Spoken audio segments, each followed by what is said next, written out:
ನಮಸ್ಕಾರ ಸ್ನೇಹಿತರೆ, ಎಲ್ರಿಗೂ ಕೂಡ ಮತ್ತೊಮ್ಮೆ ನಿಮ್ಮ ಯೂಟ್ಯೂಬ್ ಚಾನಲ್ಗೆ ಪ್ರೀತಿಯ ಸ್ವಾಗತ. ಇವತ್ತು ನಡೆದಂಥ ಒಂದು SDA ಪರೀಕ್ಷೆಯ GK ಪ್ರಶ್ನೆ ಪತ್ರಿಕೆ.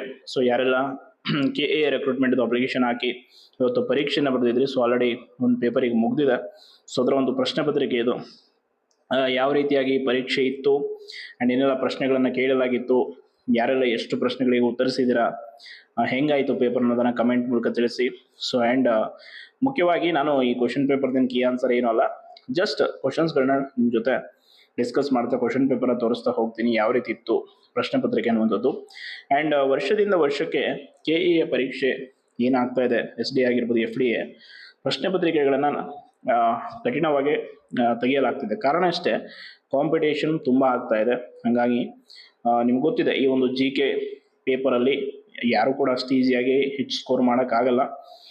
ಕಾರಣ ಇಲ್ಲಿ ಯಾವುದೂ ಕೂಡ ನಿಗದಿತವಾಗಿರಲ್ಲ. ಮೆಂಟಲ್ ಎಬಿಲಿಟಿ ಆಗಿರ್ಬೋದು, history, economics, polity and environment ಎಲ್ಲದಕ್ಕೂ ಸಂಬಂಧಪಟ್ಟಾಗೆ ಕರೆಂಟ್ ಅಫೇರ್ಸು ಪ್ರಶ್ನೆಗಳಿರುತ್ತೆ.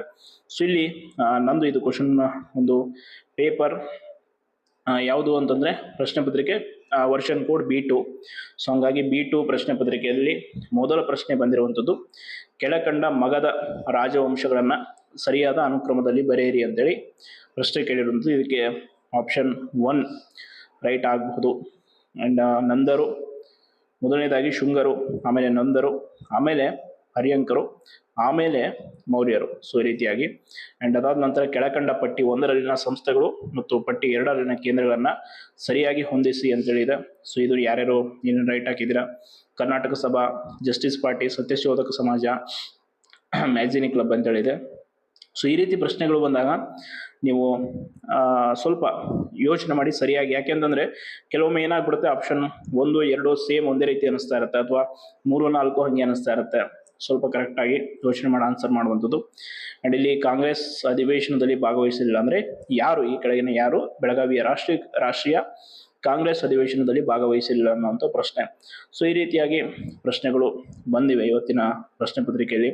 ಆಮೇಲೆ ಇತಿಹಾಸಕ್ಕೆ ಸಂಬಂಧಪಟ್ಟ ಹಾಗೆ ಕೆಳಗಿನವುಗಳಲ್ಲಿ ಇಲ್ಲಿ ಪೊನ್ನನಿಗೆ ಸಂಬಂಧಿಸಿದ ಕೆಳಗಿನ ಹೇಳಿಕೆಗಳನ್ನು ಪರಿಗಣಿಸಿ ಅಂತೇಳಿ, ಈ ಹೇಳಿಕೆಯನ್ನು ಪರಿಗಣಿಸಿ ಅನ್ನೋ ಒಂದು ಪ್ರಶ್ನೆಗಳನ್ನಿದೆಯಲ್ಲ, ಇದು ನೀವು UPSCಯಲ್ಲೂ ಕೂಡ ಈ ರೀತಿ ಕನ್ಸಿಡರ್ ದಿ ಫಾಲೋವಿಂಗ್ ಸ್ಟೇಟ್ಮೆಂಟ್ಸ್ ಅಂತೇಳಿ ಕ್ವಶನ್ಸ್ ಇರುತ್ತೆ.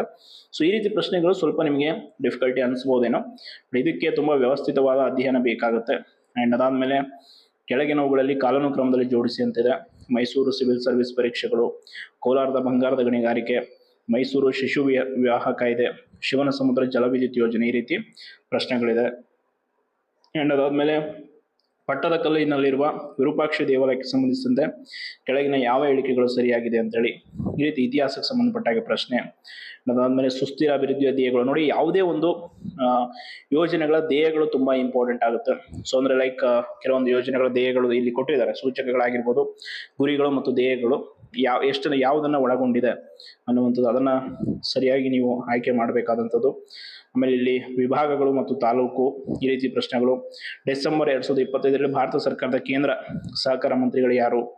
ಆ್ಯಂಡ್ ಈ ಮಂತ್ರಿಮಂಡಲದ ರಿಲೇಟೆಡ್ ಕ್ವಶನ್ಸ್ ಅಂದರೆ ಕೇಂದ್ರ ಆಗಿರ್ಬೋದು, ರಾಜ್ಯ ಆಗಿರ್ಬೋದು, ಎರಡೂ ಕೂಡ ಮಂತ್ರಿಮಂಡಲದಲ್ಲಿ ಯಾವ ಖಾತೆಗೆ ಯಾವ ಸಚಿವರಿದ್ದಾರೆ ಅನ್ನುವಂಥದ್ದು ಫಿಕ್ಸ್. ಇದರಲ್ಲಿ ಒಂದು ಕ್ವಶನ್ ಇದ್ದೇ ಇರುತ್ತೆ, ನಿಮ್ಗೆ ಗೊತ್ತಿರ್ಬೋದು.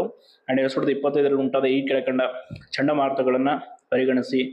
ಮೋಂತಾ ಚಂಡಮಾರುತ, ಆವೋ, ಕ್ರೋಸ್, ದಿತ್ವ ಚಂಡಮಾರುತಗಳ ರಿಲೇಟೆಡ್ ಕೂಡ ಫಿಕ್ಸ್ ಒಂದು ಕ್ವಶನ್ ಇರುತ್ತೆ, ಅದನ್ನು ಕೂಡ ನೀವು ಸರಿಯಾಗಿ ನೋಡ್ಕೋಬೇಕು.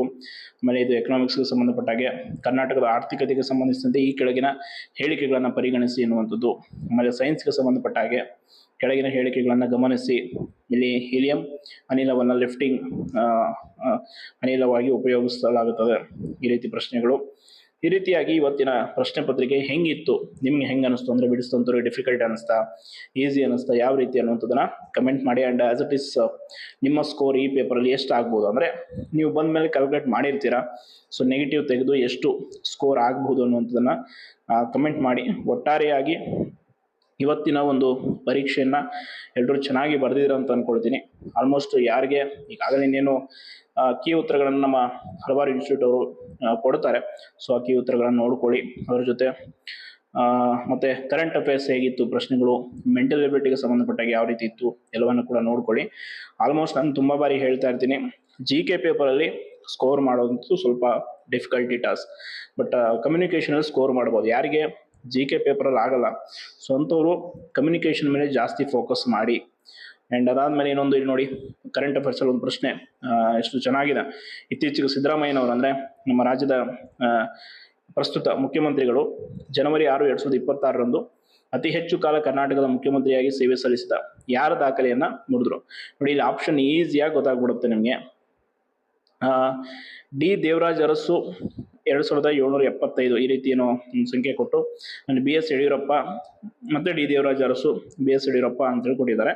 ಸೊ ಇಲ್ಲಿ ಈ ರೀತಿ ಪ್ರಶ್ನೆಗಳನ್ನು ಕೊಟ್ಟಾಗ ನಿಮ್ಗೆ ಆಲ್ಮೋಸ್ಟ್ ಗೊತ್ತಾಗುತ್ತೆ, ಯಡಿಯೂರಪ್ಪ ಅವರಂತರೂ ಕಂಪ್ಲೀಟ್ ಆಗಿ ಯಾವ ಕಾಲಕ್ಕೂ ಕೂಡ ಅವರು ಸಿ ಎಮ್ ಆಗಿ ಅತಿ ಹೆಚ್ಚು ಕಾಲ ಉಳ್ಕೊಂಡಿಲ್ಲ. ಇನ್ನು ಉಳಿದಂಥ ಆಪ್ಷನ್ನು ಡಿ ದೇವರಾಜ್ ಅರಸು ಆಗುತ್ತೆ.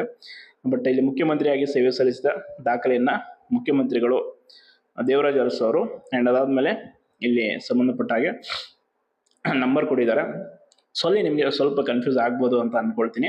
ಅದನ್ನು ಸರಿಯಾಗಿ ಯಾರೇನು ಆಯ್ಕೆ ಮಾಡಿದ್ದಾರೆ ಅನ್ನೋದನ್ನು ಕಮೆಂಟ್ ಮಾಡಿ. ಅದಾದಮೇಲೆ ಮತ್ತೆ ಕರೆಂಟ್ ಅಫೇರ್ಸ್ಗೆ ಸಂಬಂಧಪಟ್ಟಾಗೆ ಹಲವಾರು ಪ್ರಶ್ನೆಗಳು ತುಂಬ ಚೆನ್ನಾಗಿ ಇತ್ತು. ಆ್ಯಂಡ್ ಯಾರು ಇತ್ತೀಚೆಗೆ ನಮ್ಮ ಕ್ರಿಯೇಟಿವ್ IAS ಅಕಾಡೆಮಿಯ ನಾನೊಂದು ಕರೆಂಟ್ ಅಫೇರ್ಸ್ ಬುಕ್ ರೆಫರ್ ಮಾಡಿದ್ದೆ ನಿಮಗೆ, ಅದನ್ನು ತಗೊಳ್ಳಿ ಅಂತೇಳಿ ಸಜೆಸ್ಟ್ ಮಾಡಿದ್ದೆ.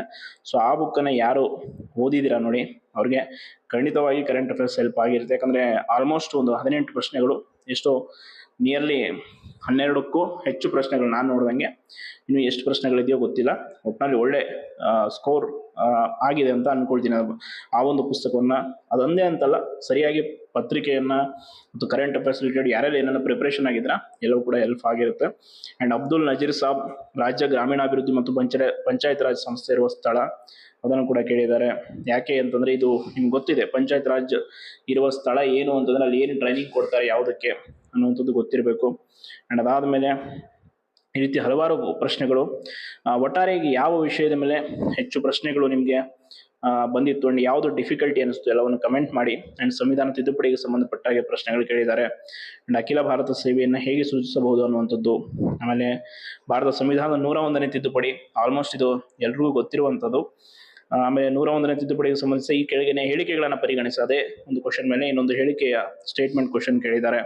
ಸೊ ಅದಾದಮೇಲೆ ಭಾರತದ ರಾಷ್ಟ್ರಪತಿಗಳಲ್ಲಿ ಅವಿರೋಧವಾಗಿ ಚುನಾಯಿತರಾದವರು ಯಾರು, ಈ ರೀತಿಯಾಗಿ ಆಲ್ಮೋಸ್ಟ್ ಒಂದು ಚೆನ್ನಾಗಿ ಪ್ರಿಪ್ರೇಷನ್ ಮಾಡಿದಂಥವ್ರಿಗೆ ಈ ಒಂದು ಪತ್ರಿಕೆ ಅಷ್ಟೊಂದು ಕಠಿಣ ಅನಿಸಿರೋದಿಲ್ಲ ಅಂತ ನಾನು ಅಂದ್ಕೊಂಡಿದ್ದೀನಿ. ಬಟ್ ನಿಮಗೆ ಹೇಗೆ ಅನ್ನಿಸ್ತು ಅನ್ನೋಂಥದ್ದನ್ನು ನೀವು ಕಮೆಂಟ್ ಮಾಡಿ. ಒಟ್ಟಾರೆಯಾಗಿ ಇವತ್ತಿನ ಪರೀಕ್ಷೆಯನ್ನು ಯಶಸ್ವಿಯಾಗಿ ಬರೆದಿರ್ತೀರ. ಆ್ಯಂಡ್ ಈಗಾಗಲೇ ಕಮ್ಯುನಿಕೇಷನ್ ಪೇಪರ್ ಕೂಡ ಇನ್ನೇನು ಮುಗಿಯುತ್ತೆ. ಕಮ್ಯುನಿಕೇಷನ್ ಪೇಪರ್ ಅಲ್ಲಿ ನಿಮ್ಮ ಸ್ಕೋರ್ ಎಷ್ಟಾಗುತ್ತೆ ಅನ್ನೋದ್ರ ಮೇಲೆ ಎರಡೂ ನಿರ್ಧಾರ ಆಗುತ್ತೆ. ಯಾಕೆ ಅಂತಂದರೆ ಆಲ್ಮೋಸ್ಟ್ ನೀವು GK ಕಡಿಮೆ ಆದರೂ ಕೂಡ ಕಮ್ಯುನಿಕೇಷನ್ ಒಳ್ಳೆ ಸ್ಕೋರ್ ಮಾಡಿದ್ರೆ ಖಂಡಿತವಾಗಿ ನೀವು ಆಯ್ಕೆ ಆಗುವಂಥ ಸಾಧ್ಯತೆ ಇರುತ್ತೆ. ಅದರಲ್ಲಿ ಬರೀ ಇದು KA ಅವ್ರದ್ದು ಬೇಗನೆ ಸ್ಕೋರ್ ಲಿಸ್ಟ್ ಅನೌನ್ಸ್ ಮಾಡಿಬಿಡ್ತಾರೆ. ನೋಡೋಣ. ಒಟ್ಟಾರೆಯಾಗಿ ಇವತ್ತಿನ ಪರೀಕ್ಷೆಯನ್ನು ಬರೆದಂಥ ಎಲ್ಲ ಸ್ಟೂಡೆಂಟ್ಸ್ಗಳಿಗೂ ಕೂಡ ಒಳ್ಳೆಯದಾಗಲಿ.